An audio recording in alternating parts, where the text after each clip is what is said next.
There you are. Greetings. Welcome. Welcome to you, my friend. I'm glad you could make it. You see, I took a nice little stroll to the watering hole this morning. It's pretty calm here, quiet. Welcome again. I'm Peter Warren, and we're going to spend some golden quality time together, as we usually do, around the refreshing, life-giving waters of God's Word. So thank you for joining me. I really feel so much better seeing you there. Now, these days we hear much about toxic masculinity. But you know what is a real man? Let's dig a bit today into biblical masculinity.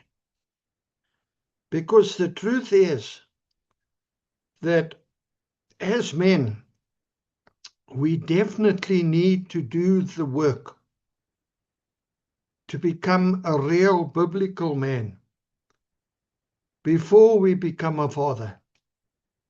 That's first prize. But if you're already a father, let's trust God today to show us how we need to improve. Is that on? Father, we just ask that you show us today where and how we fall short of your biblical masculinity.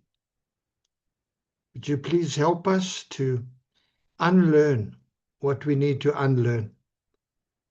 And will you help us to step fully into what you have for us, what our family needs, what the world around us needs? We ask this for your name's sake, in Jesus' name. Amen. So, by way of a title, what is a real man? The world says one thing, and yet the Bible says completely different. In the Bible, we find all kinds of men with all kinds of strengths and weaknesses. And yet they're all biblical men. We all have failings, yet some of them are even in the form of blind spots that we can't see. And yet God calls us to certain specific things, specific qualities. And that means that they are doable. We can get there from here. God would never call us to something that he knows we cannot achieve.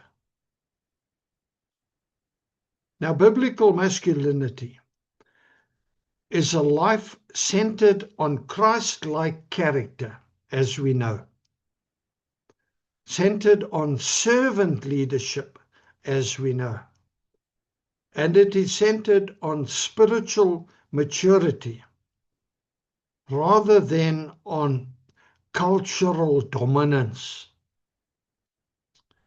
Grounded in Scripture, it emphasizes virtues like humility, sacrifice, self-control, and actively loving one's family and community. It does not expect superhuman excellence and perfection. Biblical masculinity simply calls you and me to man up, warts and all, with our strengths and our weaknesses, to accept the challenge and the weight of standing in our rightful place in society, always doing the right thing, even when no one is watching or applauding. So today here are a few thoughts on biblical masculinity. Number one, a real biblical man reflects courage and steadfastness, stickability, deursettingsvermoë. He stands firm in his faith. He remains wide awake, alert, vigilant, and he anchors his life in love. 1 Corinthians 16, verse 13, in the NET. Stay alert. Stand firm in the faith. Show courage. Be strong.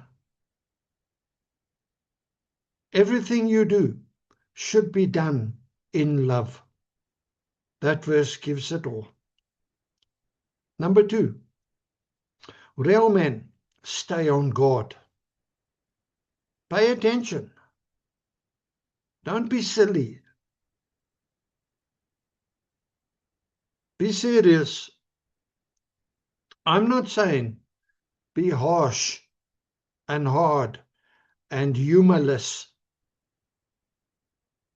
I'm saying that as men, we need to be ambassadors of fun and joy. I'm saying don't be silly. What do you mean by that, Pastor? Well, some men are just boys with beards. I would not put them in a position to lead, to build, or to execute anything. Biblical man is not silly. They are serious, full of life, full of joy, full of humor.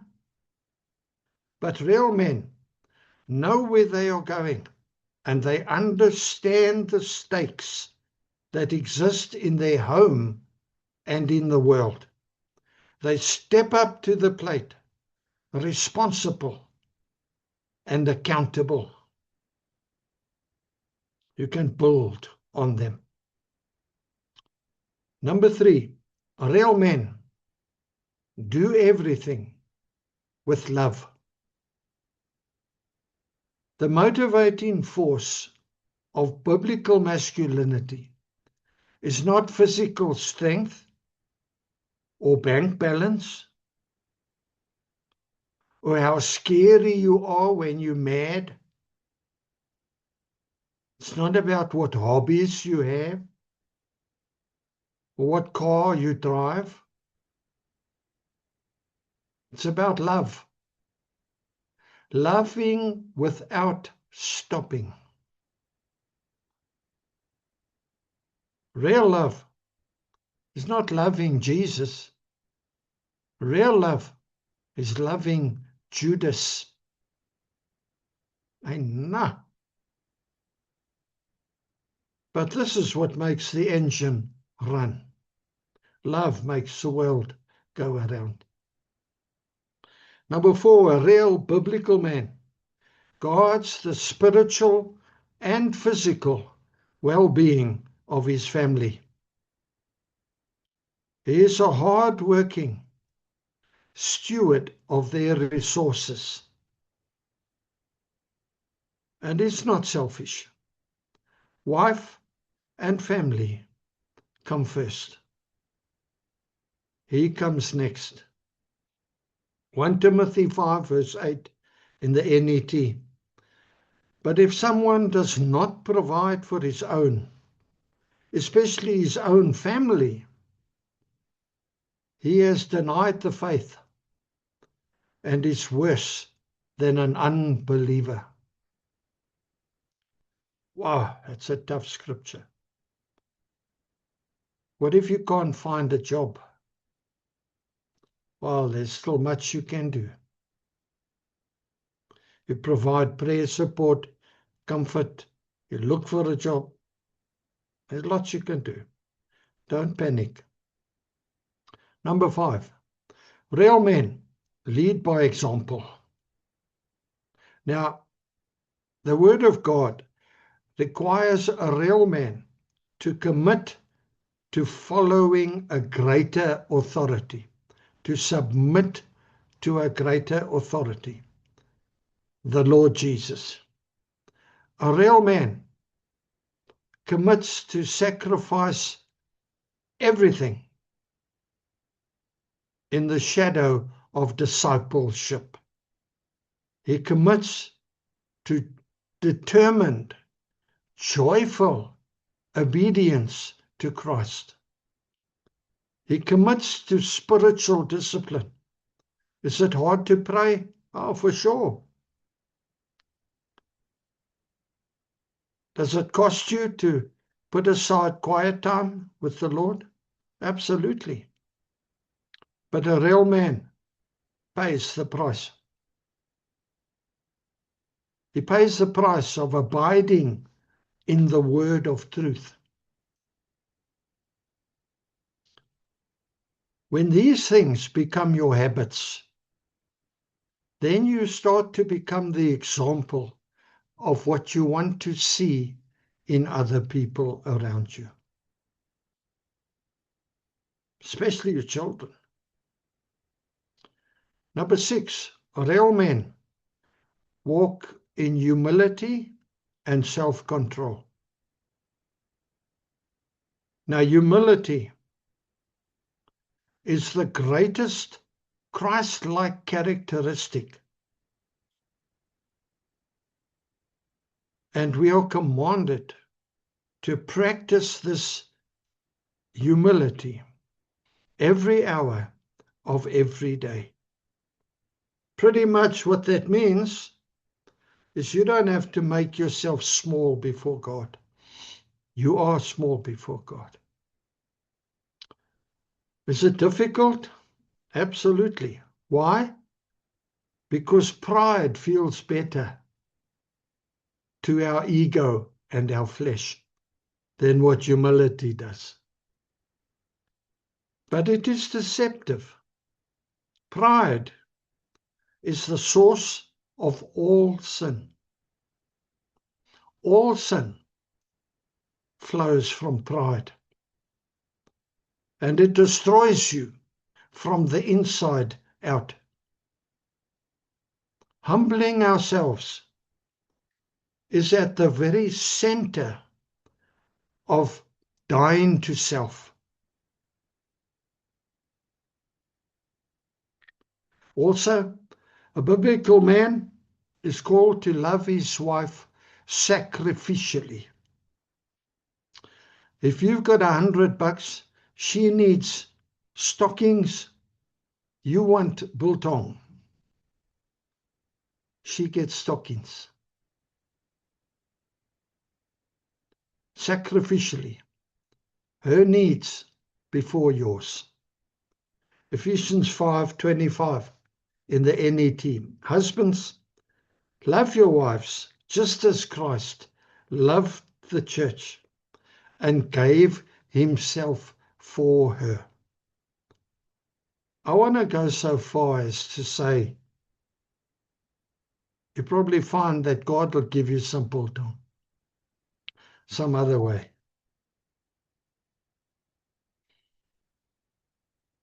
Number 7, real men give generously. When the Bible says God loves a cheerful giver, the word cheerful is the same word as hilarious. God loves a hilarious giver. Billy Graham says that he became almost reckless in his giving because you can't outgive God. God will never allow you to do that. He will never allow you to put him in a place where he owes you something. It's not going to happen, my friend. Forget it. A real biblical man understands the dynamic of sowing and reaping, and he imitates Father God, who is the ultimate giver. Ephesians 5 verse 1 in the NET.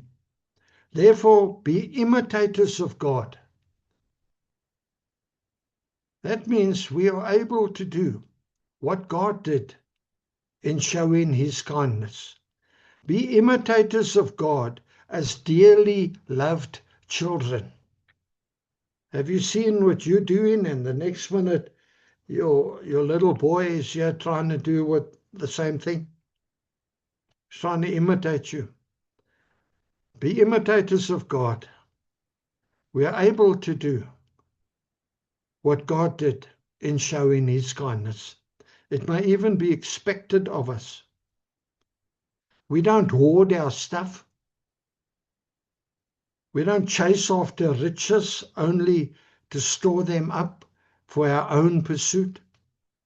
We give, and we give lavishly. We don't cling to things that are fleeting. Real men keep their eyes on eternal things and understand that our time on this earth is temporary. And while we're here, we are to use God's gifts to his glory, not to our own. I want to encourage you today. Hear me now. Begin to see yourself through God's eyes, from God's perspective. You are covered in the blood of Jesus. You are a new creation. You are born again. Your sins are separated from you as far as the east is from the west. You are the beloved. You are God's blue-eyed boy or girl. Don't see yourself from your own perspective, because you will see yourself as a weak, flawed person. In fact, I hear people say, I'm a work under construction. I want to challenge that thought. Because you are born again, you are a new creation. It's no longer you living, but Christ living in you.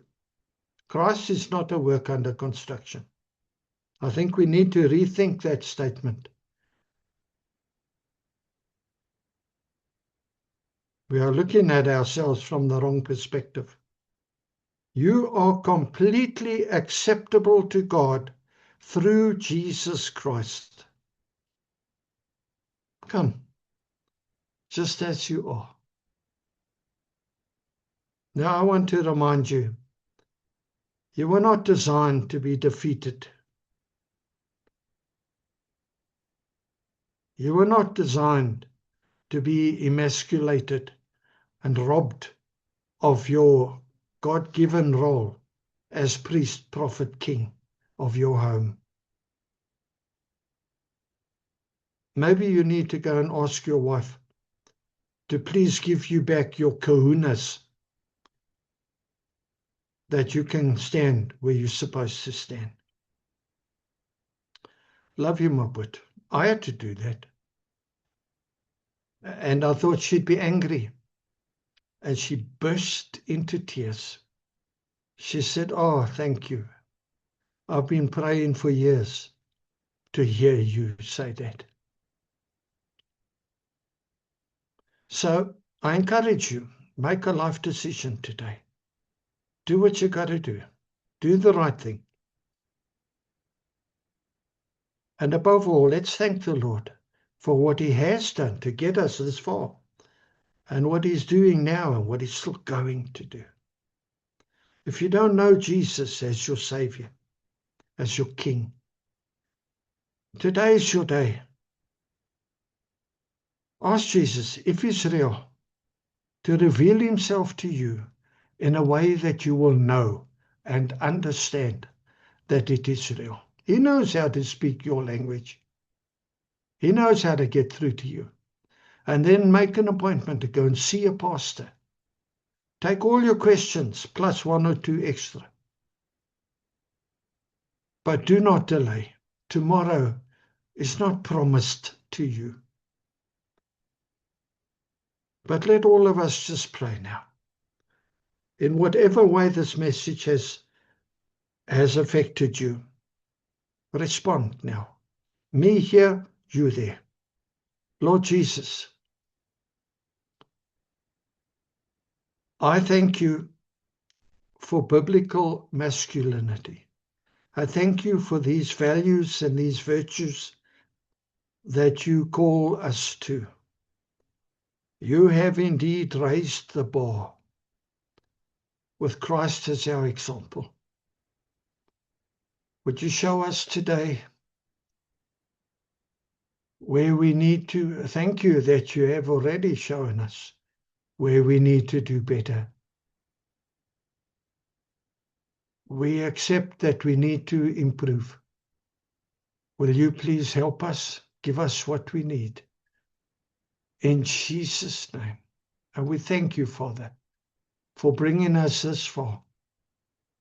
But help us, Lord. Thank you for what you're doing now and what you're going to do in the future. Help us to become fine examples of biblical masculinity. And thank you, Father. Thank you, Holy Spirit, in anticipation. Amen and amen. Well, there we go, eh? Biblical masculinity. Makes you hot around the collar. I might just take a dive into this farm dam behind me.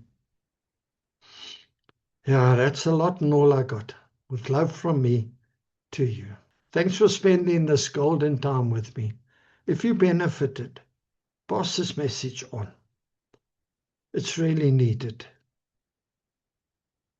Until we meet again at the Watergat, may Almighty God richly bless you and yours. Shalom, shalom.